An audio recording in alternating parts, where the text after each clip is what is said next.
મિત્રો, હું છું એન્કર અર્પિતા પટેલ. આપ જોઈ રહ્યા છો મુંબઈ તરંગ ગુજરાત ન્યૂઝ. જોતા રહો ગુજરાતની તમામ અપડેટ સૌથી પહેલા મુંબઈ તરંગ ન્યૂઝ ચેનલ પર. સુરત રેલવે સ્ટેશન પરથી મુસાફરોને પડતી ટ્રેનોની મુશ્કેલીથી લઈને તમામ પ્રશ્નોના ઉકેલ માટે ZRUCC કમિટી કામ કરી રહી છે.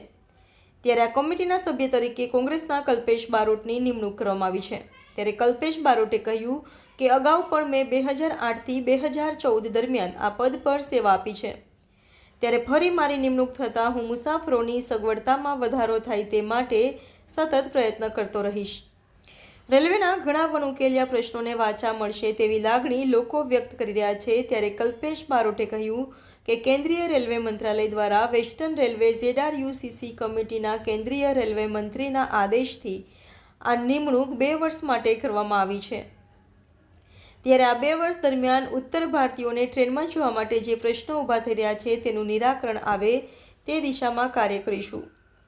સુરત સ્ટેશનની કાયાપલટ અને ઉધના રેલવે સ્ટેશનને રિમાર્કેબલ બનાવવા અંગે પણ કલ્પેશ બારોટે કહ્યું કે અમે વર્ષોથી ઉધના રેલવે સ્ટેશનને લઈને માંગ કરી રહ્યા હતા. સાથે જ સુરતના રેલવે સ્ટેશનના વિકાસને લઈને જે માંગ કરી રહ્યા હતા તેના કારણે જ આજે કામગીરી થઈ રહી છે. તે કામગીરી વધુ સારી થાય તે દિશામાં પણ પ્રયત્ન કરીશું. રિપોર્ટર વિજય મકવાણા, મુંબઈ તરંગ ન્યૂઝ, સુરત. કલ્પેશ બારોટ.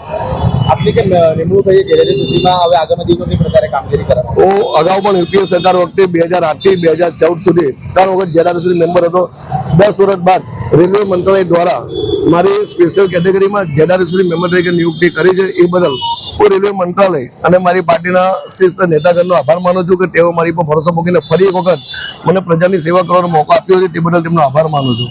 અને ખાસ કરીને સુરત શહેરમાં જે ઘણા રેલવેના પ્રશ્નો છે, ખાસ કરીને ઉત્તર ભારતીય સમાજના લોકોને ટ્રેનોની મુસાફરીમાં ટિકિટની તકલીફ પડે છે, તો એ તકલીફ દૂર કરવાનો પ્રયત્ન કરીશ. શહેરની જનતાને પ્રશ્ન હશે. બીજું કે સુરતથી એક અમારી ઘણા સમયની માંગણી હતી કે સુરતથી વારાણસી વંદે ભારત ટ્રેન આપવામાં આવે.